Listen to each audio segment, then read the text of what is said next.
So the Obama administration came to me because these big corporations were trying to get bigger. They were trying to buy bigger assets. And so the Obama administration came to me and said, Comcast wants to buy this and Charter wants to buy that, blah, blah, blah. Are they good corporate citizens? And I said, do you want the Hollywood answer or do you want the real answer? They said, we want the real answer. I said, the answer is not no, it's hell no. They're not good corporate citizens. They said, how do you figure? I said, well, the industry spends $70 billion a year licensing cable networks. $70 billion. And African-American owned media gets zero. And that's not fair. And they say, we hear that a lot, but what are you willing to do?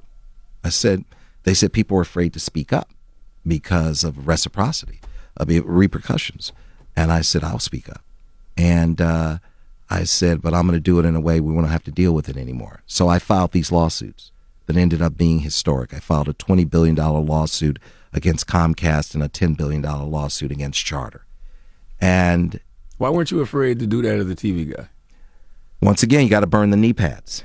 And I knew we were positioned to fail. We didn't have true economic inclusion, that we weren't really dealing with the fourth and final chapter. So I said, we're going to do this the right way. So we took them to court, and downtown, one of the judges ruled in Comcast's favor twice. And the other judge ruled on the Comcast lawsuit, and the other judge ruled in our favor on the Charter case. Charter didn't like it. They said, let's go to the Ninth Circuit. I said, well, if you're going to take me to the Ninth Circuit Court of Appeals, I'll take Comcast to the Ninth Circuit Court of Appeals. Wow. So we went to the Ninth Circuit Court of Appeals, and then something historic happened. The Ninth Circuit Court of Appeals ruled in our favor not once but twice on both Comcast and Charter. Comcast was very upset about it and said, well, we're going to take this to the Supreme Court. And now that's going on now. Now we're going to be in the Supreme Court November 13th. You said you felt like that was an insult to the black community. It is a big insult to the black community because the truth of the matter is what I need the black community to truly understand, my case really isn't in the Supreme Court anymore. We, unfortunately, are in the Supreme Court.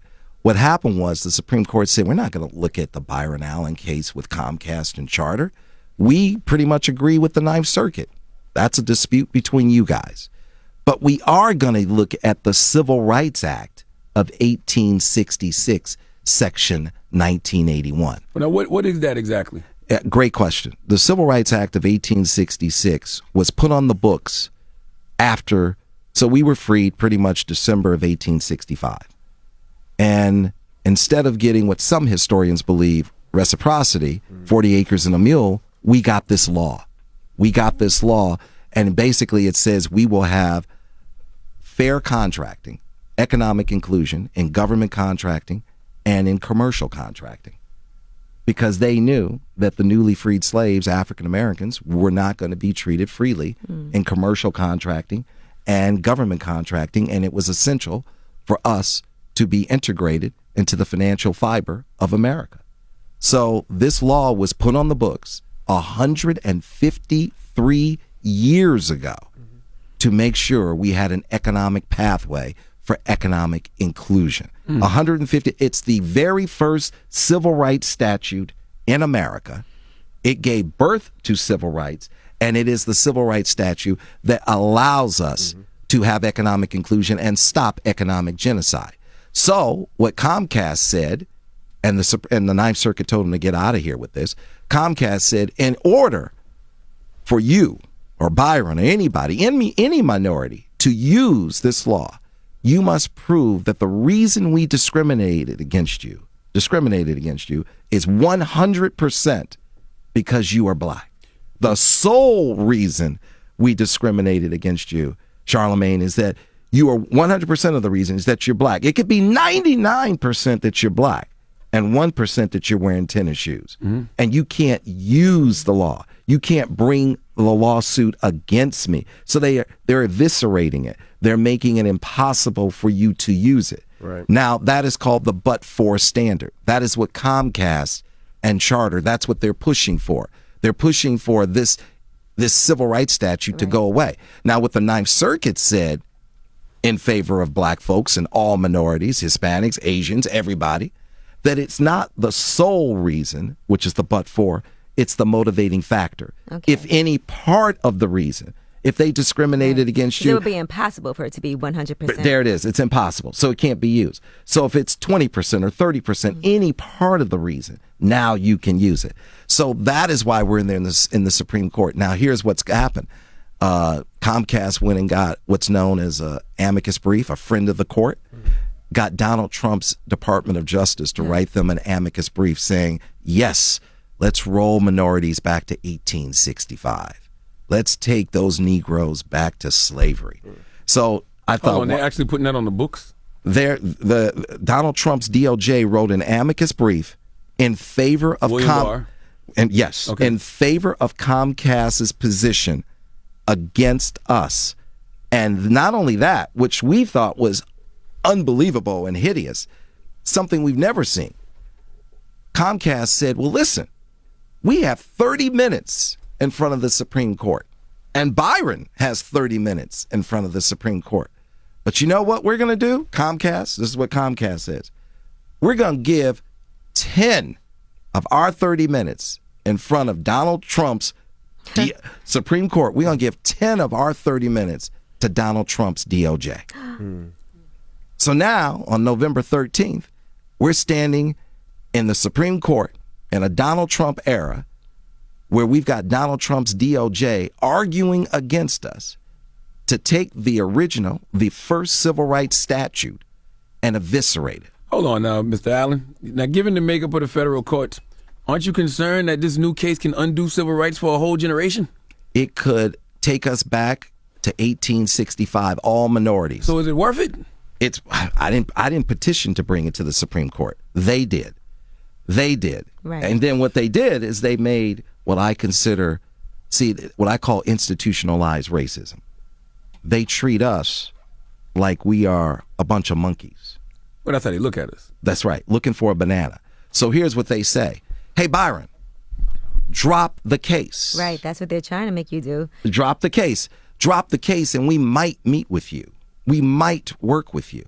Well, that's a racist offer. That's a I think you're nothing more than a monkey, and here's a banana. Now I'm playing white devil's advocate here, right? Yeah, okay. Right?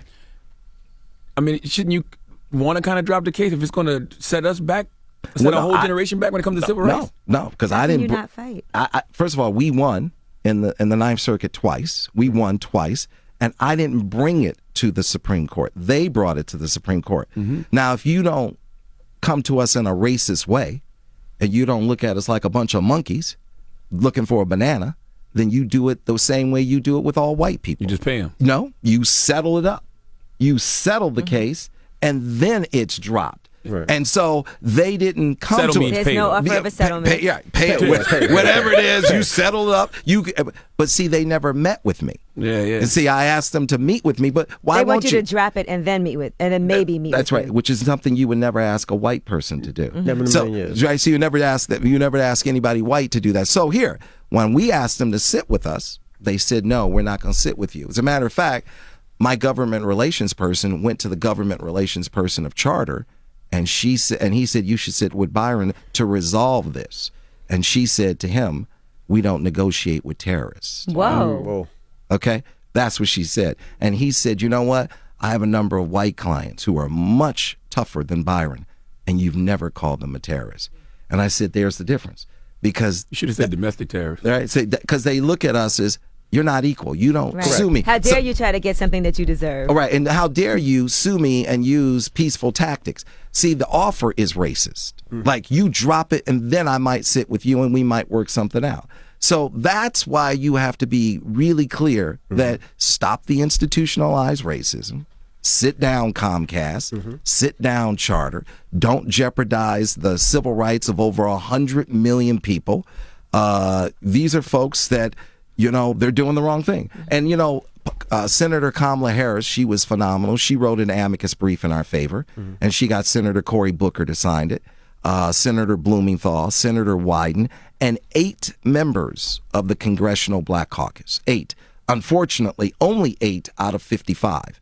Now, I believe we as Black Americans, we have to ask the other 47 congressional leaders, why didn't you sign this amicus brief? If you want our money, you want our vote, why aren't you signing something to protect our civil rights? How has the feedback been from existing civil rights organizations? Like, what are they saying to you? Michael Lawson is amazing. He wrote a phenomenal letter saying to folks, hey, he said he sent a letter to Brian Roberts and David Cohen of Comcast and said, this is wrong and you should sit down and don't challenge our civil rights. And a lot of folks are very upset. I mean, they've taken it to a level, it's bigger than me. It has very little to do with me at this point because they're challenging our civil rights. Right. Here's what will happen. Here's what will happen. You take away this civil rights. Now someone can fire you and you can't get a lawyer. That's the reason why the Chamber of Commerce gave them an amicus brief, because they didn't want their businesses to be sued. So now you can't get a lawyer to take your case on contingency because it's hard to prove that 100% of the reason you were discriminated against. Damn near impossible. Right. So they don't want that law there to be used. So I say the moment people can discriminate against you and you can't hold them accountable, I say 3 words: welcome to hell. Wow. Welcome to hell. And you have to ask, why are you doing this, Comcast? Why are you standing in the United States Supreme Court physically with Donald Trump's DOJ trying to eviscerate this civil rights statute? Have respect, sit down with me, and let's work it out. And this goes away. Is it true that Comcast executives told someone at your company they're not trying to create any more Bob Johnsons? That is what someone told us. Absolutely. Wow. That is, and look, we'll think about it. Who has created wealth in this country that didn't come from entertainment for the most part? It's very hard. You have you can count on one hand. On one hand. You mean black people or just black in general? People. Okay, yeah, black people. Yeah, outside of sports and entertainment and your own talent, that's we're not in the pharmaceuticals and the tech and there it is, and that's why this lawsuit is important, because you need to protect this. Because what historians believe, this was our reciprocity. This is your pathway. You have to protect this law. I want to set this up for you in a nice button because I know people will take this, right? And I know you got to go. Yeah, no, I'm good. I got plenty of time. I'm here to hang out with you. I've been looking forward to this. I don't have a meeting. I'm good. He said, I'm good. I make my own rules. I make my own rules. I make my own rules. I do what I got to do. Yeah, I like hanging out with you. You kidding me? I want to come hang out with you a lot more. I love this. But why is this such a special case? And in your opinion, why should we be so informed about it? It's a very special case because it's the original Civil Rights Act in America. It's about protecting our economic inclusion. If we don't have economic inclusion, then you're done. If you are poor and black and don't have an education in America, they will treat a stray dog better than you. As a matter of fact, there are more animal shelters than there are homeless shelters. And so you can't live like this. You have to have access to a proper education. Mm-hmm. You have to have access to economics that can really get you to be a part of the American financial fiber. Absolutely. And so this law was designed to give us a pathway to that. This is now being taken away. This is one of the first time the acting Solicitor General, the Attorney General, is standing in the United States Supreme Court to roll back our civil rights to a point where we can't use them. So what can we do? How can we help? You can. What kind of ruckus can we make? You know what? Great question. First, having me here is fantastic, and thank you. Know what you're up against. This is one of those, they get you in the courtroom, and you don't even know about it. And you can't normalize things like this. You can't, that's right. Because we've been so normalized with things that have been going on with Donald Trump. That's right. That it's like, okay, what else did we expect? That's right. You got to protect your civil rights. Protect your civil rights. That's what I want us to do. Protect them. Go to your representatives. Ask all 47 of them. Go to the grill. If you go to the grill, we will post who signed it. Right. Then you'll see who didn't. Go to the 47 members of the Congressional Black Caucus and ask them, why didn't you sign this? And what are you going to do to say to Comcast and Charter, how dare you challenge our civil rights? In the words of Muhammad Ali, if you even dream about whipping my ass, you better wake up and apologize. That's what time of day it is. So if you don't drop this case, our civil rights. I'm not going to drop the case. We're going to go into the Supreme Court on November 13th. We're going to go in front of the 9 justices. We're going to take the position that we prevailed with in the Ninth Circuit twice. And Comcast, this is one of those, if you win, you lose. If you lose, you lose. That's what I mean. So what are the ramifications if you do drop the case? If you do drop the case, what are the ramifications to the black community? How did that affect it? If you do drop the case. If we do drop the case, then, well, which we won't, then at the end of the day, they'll say, well, then the Civil Rights Act is not at stake anymore. But they're the ones who brought it. Gotcha. And what they've done is they've upset a lot of folks in D.C. And I've said to David Cohen and Brian Roberts, and through back channels, this is not good. You've upset a lot of folks, and that wasn't the intent. Now you got folks in D.C. who are now talking about quietly working and aggressively working to break up Comcast because they don't believe Comcast should be the largest cable operator, own TV stations, and own the largest portfolio of cable networks. That's not my agenda. I don't necessarily want to see Comcast broken up. I don't want to see their business hindered in any way. I just want them to just have the respect to sit down with me so we can work things out, so nothing's being jeopardized. But they've upset a lot of folks. The NAACP has weighed in aggressively, and there are a lot of other folks, Color Change, ADOS. A lot of people are weighing in, and they're really, now they're going to hold their representatives accountable and a lot of politicians accountable. And I think, Comcast is living in a bubble. And I get it. David Cohen gets paid over $14 million a year and has a budget over $125 million to make sure that he donates money to black civil rights organizations and politicians to make sure that there are not any issues. But he's gone a bridge too far because people are truly upset because what's at stake are our civil rights. They could literally take us back to 1865. I didn't take this to the Supreme Court. They're the ones who need to drop it. And we're the ones that are in the right. How much have you spent fighting this? Millions. I don't even keep track. Yeah, I really don't. I mean, I don't.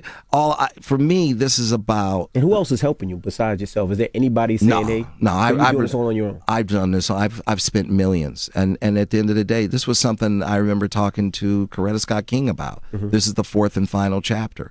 We're going to have economic inclusion, and by the way, this is not an ask. This is a take. And we're not asking, we're taking because it's rightfully ours. We have a seat at the table. No one ever invites you to have that. No one's going to hand that to you. This is ours. And you have to understand your value, your worth. We deserve better. We've built this with you. Good luck being the wealthiest country in the world without our free labor and hundreds of years of slavery. Good luck. We know who we are. We're kings and queens. Royalty runs through our blood. We're from Africa, the oldest continent. Okay? We know who we are. We know our value. I know that you've worked overtime to make me feel or make us feel like we have less value, but we know what we bring to the table. And we certainly bring to the table where you need to have the respect to sit down with us.